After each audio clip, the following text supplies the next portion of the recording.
Happy Halloween! Today is Thursday, October 31st, and it is the last day of Vlogtober. It is Halloween, and it is Marion's birthday! Happy birthday, Marion! I hope you have such a good day, and if you eat candy, I hope you eat lots of it today. Happy birthday! And happy Halloween to everybody else. Happy Samhain, or whatever day you celebrate. Happy Day of the Dead. Tomorrow, Dia de los Muertos, if you celebrate that. Yay! Okay. So for the last vlog today, I am about to rinse my yarn from yesterday. So if you have not been keeping up with the vlogs, I have been working on a dyeing experiment, a yarn dyeing experiment, where I have dyed some yarn with avocados, beets, onion skins, red onion skins, and black bean liquid, all in the same mixture. So we're gonna take it out of the pot. It is cool. It is the next morning, and we're gonna rinse it, and we're gonna dry it by hanging it on the line outside. Okay, let's go.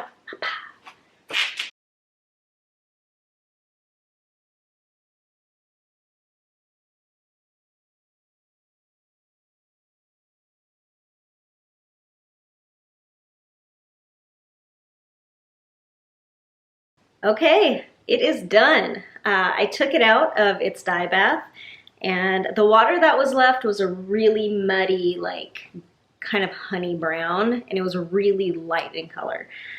So this is what I end up getting. I took it out of the water, I rinsed it just with plain water, and then I did run it through a little bit of a wool wash, just a really quick one, and then rinsed it again, and I spun dry it in my spin dryer. And that's what she looks like. So it's a really light, like honey,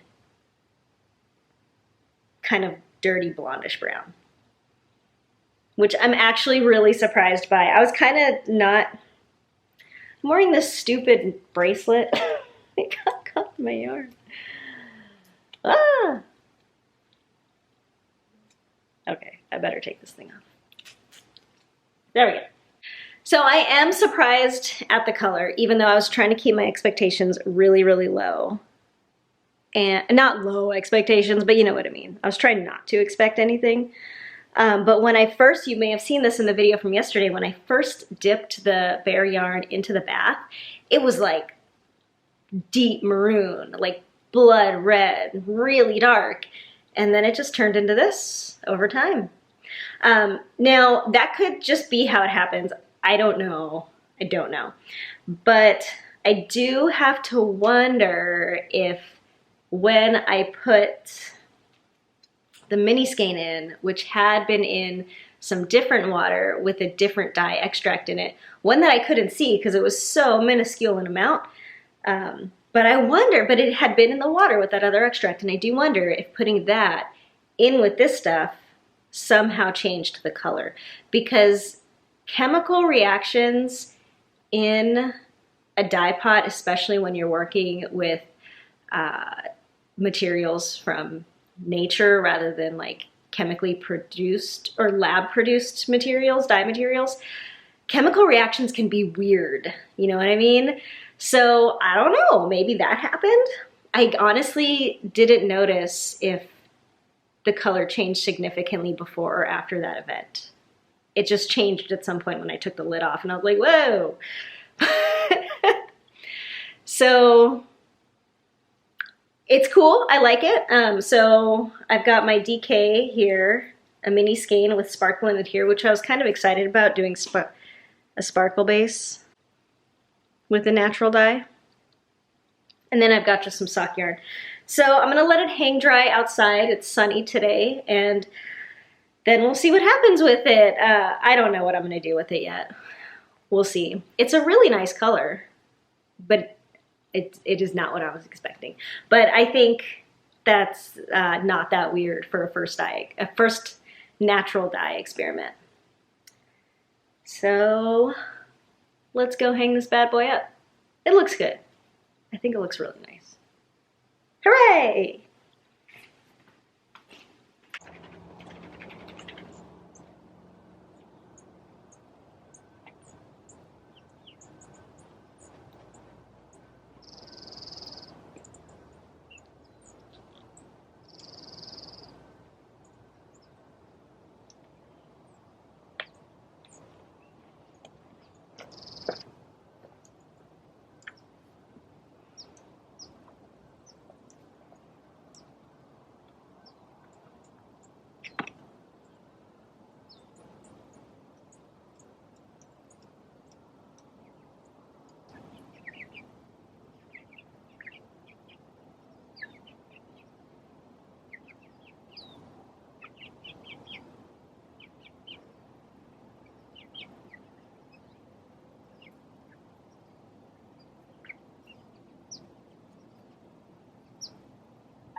Hi, Lucy. Hi, Giraffe Lucy. We're on our way to go trick-or-treating. Hey, Lucy, what'd you get trick-or-treating? Are you picking out all your good stuff? Good job, Lucy. Alright, we went to a few places, we went trick-or-treating, it's pretty good. We're gonna call it a day. Happy Halloween, Lucy.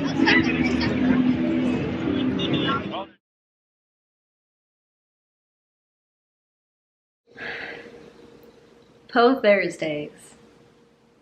The Raven by Edgar Allan Poe.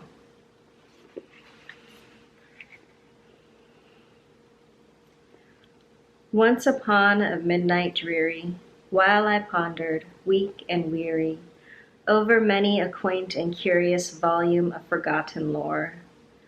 While I nodded, nearly napping, suddenly there came a tapping, as of someone gently rapping at my chamber door. "'Tis some visitor," I muttered, tapping at my chamber door. "Only this, and nothing more."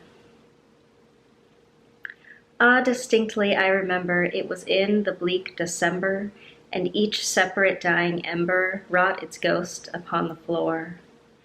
Eagerly I wished the morrow, vainly I had sought to borrow from my book's surcease of sorrow, sorrow for the lost Lenore. For the rare and radiant maiden whom the angels name Lenore, nameless here forevermore. And the silken, sad, uncertain rustling of each purple curtain thrilled me, filled me with fantastic terrors never felt before. So that now, to still the beating of my heart, I stood repeating, "'Tis some visitor entreating entrance at my chamber door. Some late visitor entreating entrance at my chamber door. This is it, and nothing more."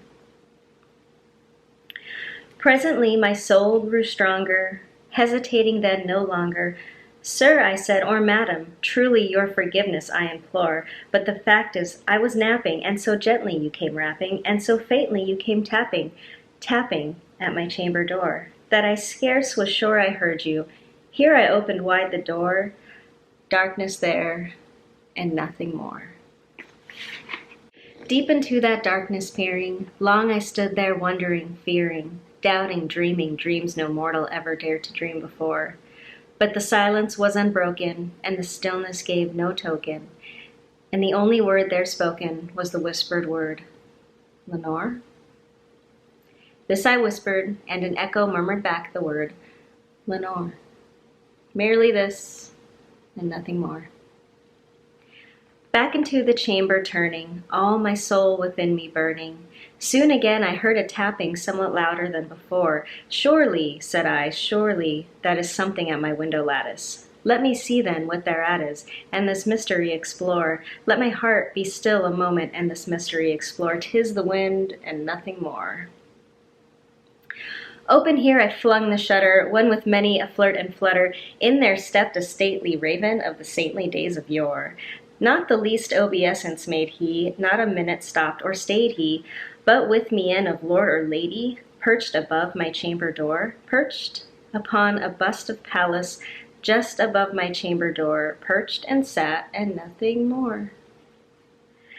Then this ebony bird beguiling my sad fancy into smiling, by the grave and stern decorum of the countenance it wore.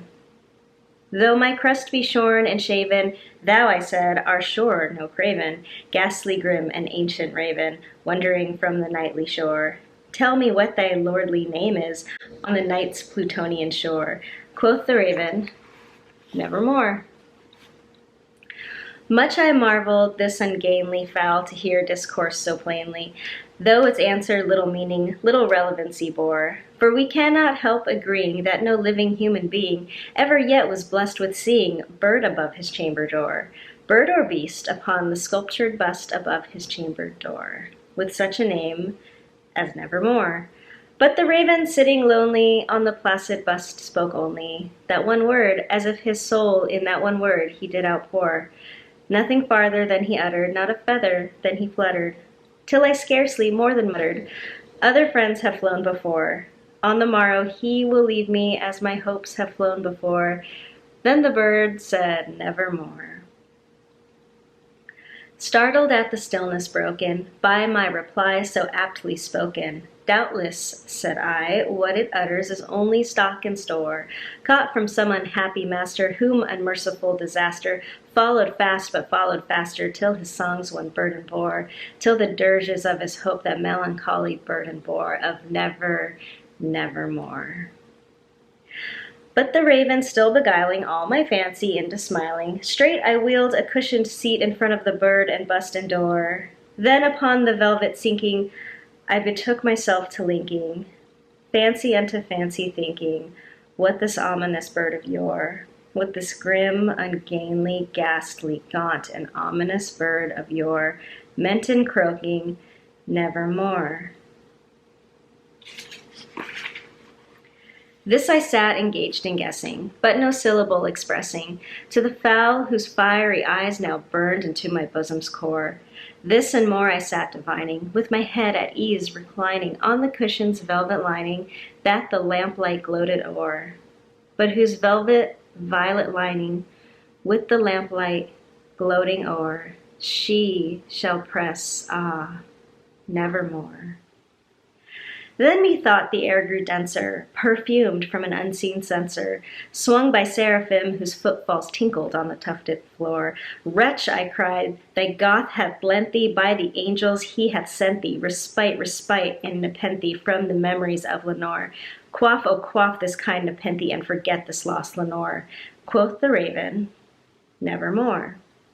Prophet, I said, thing of evil, prophet still, if bird or devil, whether tempter sent or whether tempest tossed thee here ashore, desolate yet all daunted, on this desert land enchanted, on this home by horror haunted, tell me truly, I implore, is there balm in Gilead? Tell me, I implore. Quoth the raven, nevermore. Prophet, said I, thing of evil, prophet still, if bird or devil, by that heaven that bends above us, by that God we both adore, tell this soul with sorrow laden, if within the distant Aidenn it shall clasp a sainted maiden, whom the angels name Lenore. Clasp a rare and radiant maiden, whom the angels name Lenore. Quoth the raven, nevermore. Be that word our sign of parting, bird or fiend, I shrieked upstarting. Get thee back into the tempest and the night's Plutonian shore. Leave no black plume as a token of that lie thy soul hath spoken. Leave my loneliness unbroken, quit the bust above my door. Take thy beak from out my heart and take thy form off my door. Quoth the raven, nevermore. And the raven, never flitting, still is sitting on the pallid bust of Pallas, just above my chamber door. And his eyes have all the seeming of a demon's that is dreaming. And the lamplight o'er him streaming throws his shadow on the floor, and my soul from out that shadow that lies floating on the floor shall be lifted nevermore.